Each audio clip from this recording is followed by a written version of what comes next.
Hello student, welcome to my YouTube channel. आज हम करेंगे क्लास 9 का जो चैप्टर है 4 वो करने वाले हैं। ओके, चैप्टर का नाम है लीनियर इक्वेशन इन टू वेरिएबल।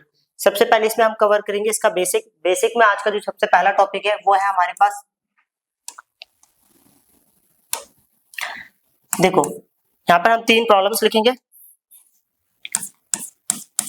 एक होता है इक्वेशन, एक होता है एक्सप्रेशन,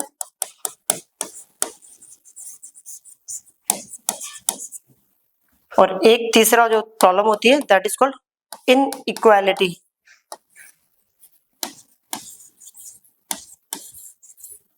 अब तीनों में डिफरेंस क्या है समझेंगे, एक एग्जांपल के थ्रू समझाता हूं। जब इक्वल टू आ जाए तो हमें इस एक्सप्रेशन को क्या बोलेंगे, इक्वेशन बोलेंगे। और जब इक्वल टू ना आए, सिर्फ x लिखा हो या लिखा हो x प्लस 2 लिखा हो ऐसा, ओके, तो इसे बोलेंगे हम एक्सप्रेशन। अब बात करते हैं इनइक्वालिटी की। जब बड़े छोटे का सिंबल आ जाए तो इसे बोला जाता है इनइक्वालिटी। ओके, तो मैं इसको यहां से पढ़ूंगा वेरिएबल की तरफ से, x इज ग्रेटर देन 2, या मैं इसको ऐसे भी लिख सकता हूँ x की वैल्यू 2 से छोटी है, या मैं इसको ऐसे भी बोल सकता हूँ x greater than equal to में 2, x की वैल्यू 2 के बराबर या 2 से बड़ी है, या मैं इसको बोल सकता हूँ x is less than equal to 2, x की वैल्यू 2 के बराबर या 2 से छोटी है। अब देखो तीनों में एक डिफरेंस क्रिएट हो गया। जब इक्वल टू डल जाए तो इक्वेशन इक्वल टू ना हो एक्सप्रेशन, और जब बड़े छोटे वाला सिंबल हो लेस देन ग्रेटर देन वाला that is called inequality. Clear? अब बात करते हैं यहाँ पर, देखो चैप्टर के नाम में ही सब कुछ छुपा हुआ है, पूरा चैप्टर। देखो समझना, सबसे पहले एक टर्म आता है लीनियर।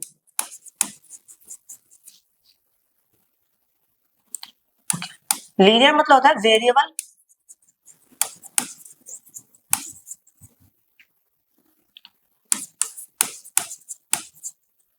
पावर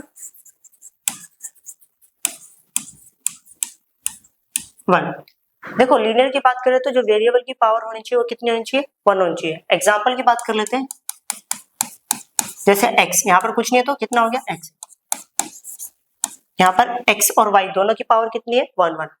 दोनों में क्या डिफरेंस है, ये लीनियर इक्वेशन इन 1 वेरिएबल है, ये लीनियर इक्वेशन इन 2 वेरिएबल है। कहने का मतलब है इसमें 2 वेरिएबल है, इसमें 1 वेरिएबल है, और ये दोनों प्रॉब्लम्स लीनियर है। ओके, चलो अब समझते हैं। देखो अगर हमारे पास लीनियर इक्वेशन है, चाहे वो 1 वेरिएबल हो या 2 वेरिएबल हो, जो सबका ग्राफ होगा वो क्या होगा, स्ट्रेट लाइन होगा।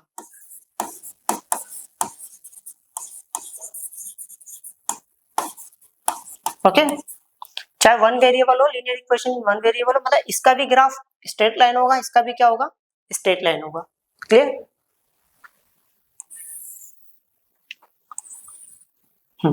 अब आ जाते हैं लीनियर इक्वेशन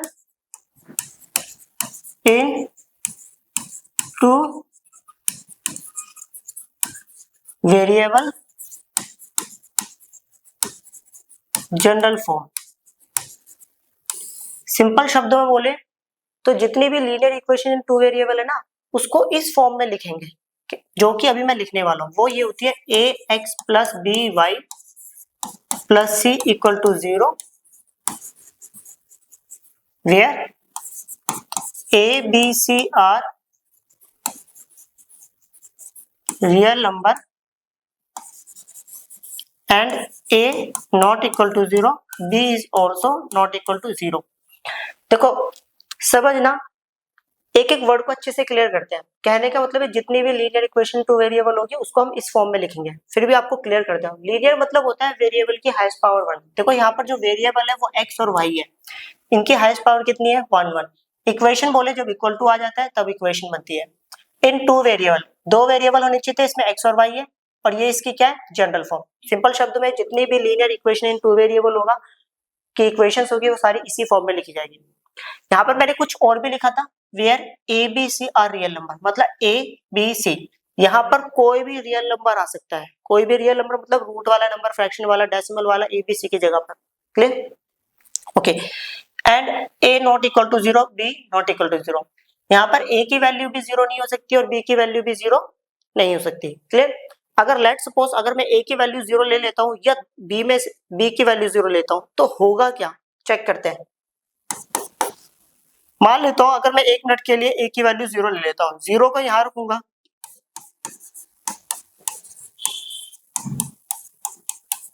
इसको इससे मल्टीप्लाई करा तो कितना आ गया 0 plus b y plus c equal to 0। तो फाइनली हमारे पास आंसर आया बी वाई प्लस सी और इक्वल टू 0। ओके, तो अब हम यहाँ पे एक चीज नोटिस कर रहे हैं कि हमारा एक वेरिएबल x खत्म हो चुका है, तो कितना वेरिएबल बचा है, एक, और जिसकी पावर कितनी है, 1 है। तो कहने का मतलब है अगर a 0 हो या b 0 हो तो हमारे पास जो नहीं, अगर मैं a की वैल्यू 0 लेता हूँ या b की वैल्यू 0 लेता हूँ, उस केस में जो हमारे पास इक्वेशन बनेगी वो लीनियर इक्वेशन इन 2 वेरिएबल नहीं होगी, वो होगी लीनियर इक्वेशन इन 1 वेरिएबल। इसलिए कंडीशन लिखी गई है a की वैल्यू 0 नहीं हो सकती और b की वैल्यू भी 0 नहीं हो सकती। क्लियर? अब चलते हैं प्रॉब्लम्स पर। ये एक्सरसाइज है हमारे पास 4.1। इसमें लिखा है the cost of a notebook is twice the cost of a pen. जो नोटबुक की कीमत है वो पेन की कीमत के कितना है, 2 टाइम्स है।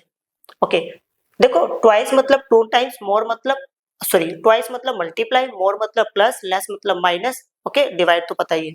Okay, write a linear equation in 2 variable to represent this statement. Okay, हमें क्या करना है, इसको लीनियर इक्वेशन 2 वेरिएबल में रिप्रेजेंट करना है इस प्रॉब्लम को। ओके, देखो अब आपको एक छोटी सी बात बताता हूँ। अब हम चैप्टर पढ़ रहे हैं लीनियर इक्वेशन 2 वेरिएबल। अगर देखो यहाँ पे सिंपल शब्द में बोलूं तो हम 2 वेरिएबल पढ़ रहे हैं। अब 2 वेरिएबल का मतलब होता है कि जब कभी भी हमें वर्ड्स प्रॉब्लम मिलेगी तो उसमें हमें 2 प्रॉब्लम्स ढूंढनी पड़ेगी, जिस मतलब कि जो हमारा प्रॉब्लम है वो किस टॉपिक के ऊपर चल रहा है। ओके, तो यहाँ पर देखो एक नोटबुक की बात हो रही है और एक पेन। ऐसा क्यों हो रहा है, ये इसलिए हो रहा है क्योंकि हमने लीनियर इक्वेशन 2 वेरिएबल 2 वेरिएबल में बात करनी है। अगर यही 1 वेरिएबल होता तो सिर्फ और सिर्फ या तो नोटबुक लिखा होता या सिर्फ और सिर्फ पेन लिखा होता। क्लियर? किसी एक की बात होती। क्लियर? तो अब यहाँ समझते हैं। The cost of a notebook is twice the cost of a pen. जो नोटबुक की कीमत है वो पेन की कीमत के कितना है, ट्वाइस है। तो मैं ऐसा करता हूँ, एक को लेट कर लेता हूँ, let the cost of a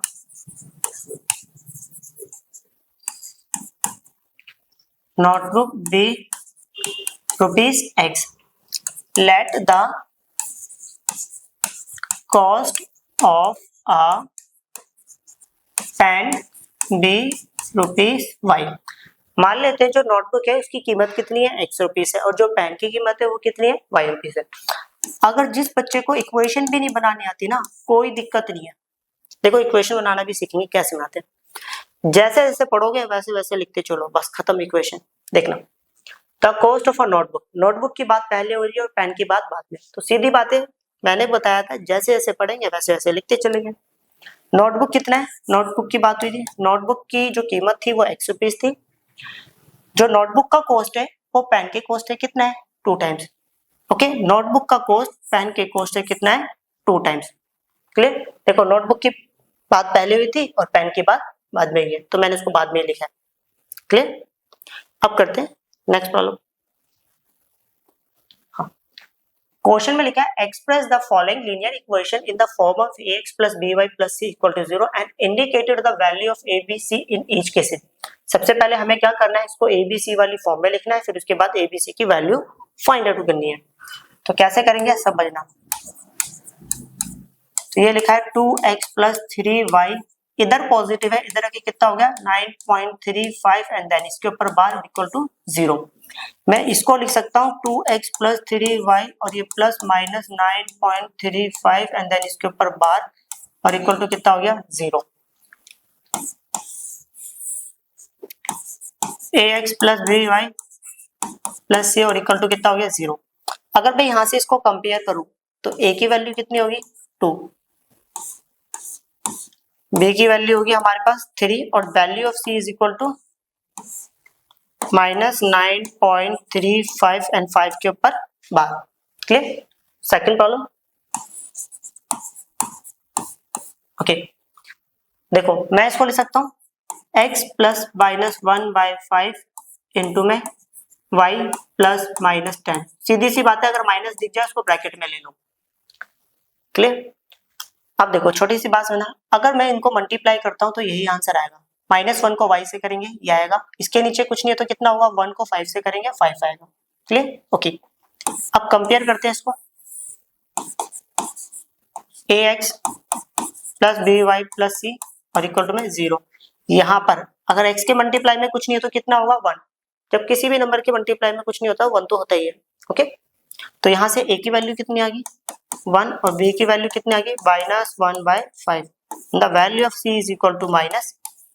clear? अब next, okay, -2x plus 3y, इधर +6 है, इधर आके -6 इक्वल टू 0, तो ये हो गया -2x प्लस 3y प्लस और -6 equal to 0। ax plus by plus c और इक्वल टू में कितना हो गया, 0 हो गया। a की वैल्यू कितनी है, -2, b की वैल्यू कितनी है, 3 और c की वैल्यू कितनी है, -6। क्लियर? अब करते हैं नेक्स्ट प्रॉब्लम। ओके, ये प्रॉब्लम है, देखो इसके अंदर कुछ नया सीखना है हमें। ऐसा कहीं नहीं लिखा है कि इसको उठा के यहाँ लेके आएंगे, हम इसको भी यहाँ लेके आ सकते हैं। मतलब अगर मैं इसको यहाँ लेकर आऊं तो -x हो जाएगा, यहाँ पे कितना हो जाएगा, 0। बट एनसीईआरटी वालों ने क्या कर रखा है, इसको उठा के यहाँ लेके आए, तो मतलब दोनों ही आंसर सही थे। अगर आप इसको यहाँ लेकर आओगे या इसको यहाँ पर, एक ही बात है, बट कोई एक आंसर पीछे मैच होगा। तो पीछे जो मैच कर रहे हैं ना वो लोग, तो वो राइट हैंड साइड वाले को लेफ्ट हैंड साइड लेकर आ रहे हैं। ओके, कहने का मतलब है मैं इसको ऐसा लिख सकता हूँ, ओके, 1 इंटू में x प्लस -3y प्लस 0 और इक्वल टू में 0, ax plus by plus c और इक्वल टू में 0। a की वैल्यू 1, b की वैल्यू -3 और c की वैल्यू 0। ये हो गया 2x प्लस 5y और इक्वल टू कितना हो गया, 0। तो ये हो गया 2x प्लस 5y प्लस 0 और इक्वल टू है 0। क्लियर? क्योंकि इसमें क्या नहीं था, कांस्टेंट टर्म नहीं थी, इसको मैंने कितना मान लिया, 0 मान लिया। अब इसको इसके साथ कंपेयर करूंगा तो ये आएगा ax plus by plus c और इक्वल टू 0। क्लियर? यहाँ से a की वैल्यू कितनी आ गई, 2, और b की वैल्यू कितनी आ गई, 5, एंड c की वैल्यू कितनी आ गई, 0। क्लियर? अब करते हैं नेक्स्ट। ओके, अब यहाँ पर समझेंगे हम अच्छे से, यहाँ पर x वाला टर्म तो है, y वाला नहीं है। तो अब नहीं है तो मैं इसको लिख सकता हूँ 0 इंटू वाई, क्योंकि 0 को किसी भी नंबर से मल्टीप्लाई करते हैं आंसर आता है 0। क्लियर? और ये आ गया +2 और इक्वल टू में 0। अब इसको इसके साथ कंपेयर करूंगा, ax plus by plus c और इक्वल टू में 0। a की वैल्यू तो हमारे पास 3 आ गई, b की वैल्यू हमारे पास 0, c की वैल्यू हमारे पास 2 आ गई। Clear?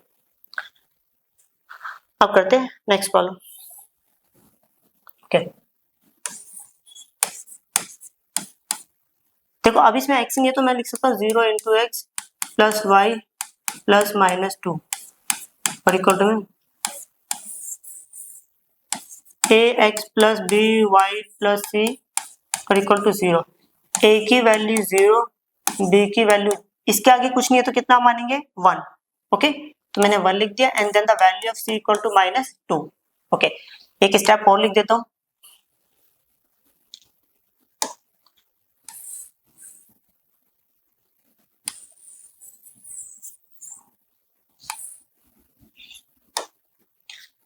Zero into x plus 1 into y plus -2 और इक्वल टू 0। अब अच्छे से क्लियर हो जाएगा।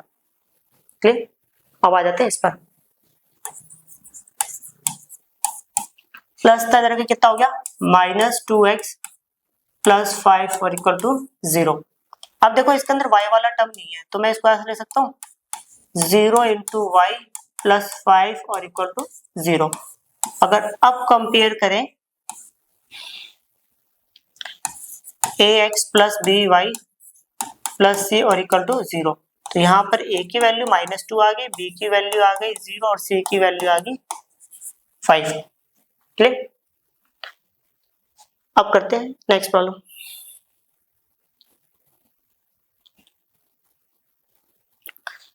ये वाली एक्सरसाइज फिनिश होगी। मिलते हैं जल्दी एक नई वीडियो के साथ। बाय।